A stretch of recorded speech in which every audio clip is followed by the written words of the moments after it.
నమస్తే, welcome to metro ఉదయం news. Telangana state journalist union ఆధ్వర్యంలో డ్రగ్స్ రహిత తెలంగాణ కోసం ఫిబ్రవరి 12న చేపట్టబోతున్న 2K రన్ కార్యక్రమ పోస్టర్ గురువారం వరంగల్ ఏసీపీ నందిరామ్ నాయక్, వరంగల్ తహసీల్దార్ మహమ్మద్ ఇక్బాల్ ఆవిష్కరించారు. ఈ సందర్భంగా మాట్లాడుతూ మత్తు పదార్థాల నివారణ కోసం ప్రతి ఒక్కరూ కృషి చేయాలని అన్నారు.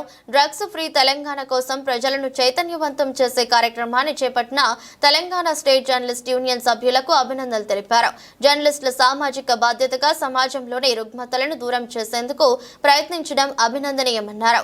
కార్యక్రమంలో కందికొండ మోహన్, గంగరాజు, కృష్ణ, కుమారస్వామి, అశోక్, సత్యం తదితరులు పాల్గొన్నారు.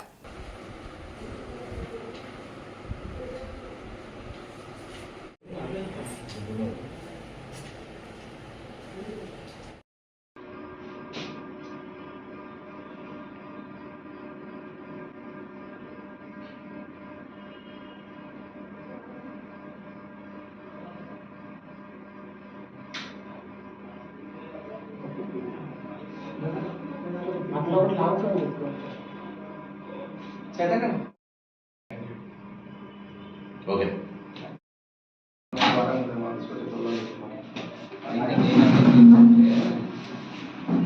మన మెసేజ్ ఇది బాగా పడుతున్నారు, డ్రగ్స్ బానిసలు అవుతున్నారు అంటే అది ఈజీగా అర్థం కాలేదు మ్యాటర్. మనం ఏం చేయాలంటే కొంతమంది నిజంగా అడిక్ట్ అయిపోయి తమ జీవితాలను నిర్దాక్షిణ్యంగా ఎవరైతే స్పాయిల్ చేసుకున్నటువంటి వాళ్ళు చాలా మంది ఉన్నారు. డ్రగ్ ఈరోజు మనకున్నటువంటి చాలా తీవ్రమైనటువంటి సమస్య ఏదైనా ఉన్నది అంటే కళాశాలలో, పాఠశాలలో, హాస్టళ్లలో ఈ డ్రగ్ సమస్య. మన ప్రాంతంలో ఈ గంజాయిని చాలామంది స్టూడెంట్స్, చాలామంది యూత్ గంజాయిని సేవిస్తూ దానికి బానిసై తమ విలువైనటువంటి జీవితాలను సర్వనాశనం చేసుకుంటున్నారు. అనేక హాస్టళ్లను మనం చెక్ చేసినప్పుడు, కాలేజీలలో చెక్ చేసినప్పుడు చాలామంది పిల్లల దగ్గర గంజాయి పట్టుబడుతున్నటువంటి విషయం అందరికీ తెలిసిందే.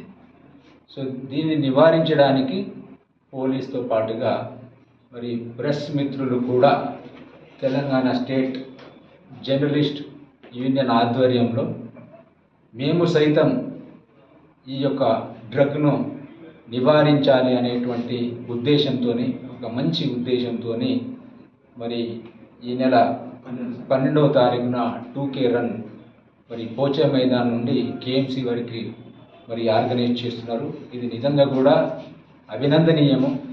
అంటే కేవలము వార్తలు రాయటమే కాకుండా మేము కూడా ఈ యొక్క మహమ్మారిని తరిమివేయాలనేటువంటి ఒక గొప్ప సంకల్పంతో మరి ఈ కార్యక్రమానికి శ్రీకారం చుట్టారు. సో ప్రజలందరూ కూడా, ముఖ్యంగా యువత, స్టూడెంట్స్ అందరూ కూడా మరి ఈ యొక్క ర్యాలీలో పాల్గొని దీన్ని గ్రాండ్ సక్సెస్ చేయాలని చెప్పేసి కోరుకుంటున్నాను. Thank you.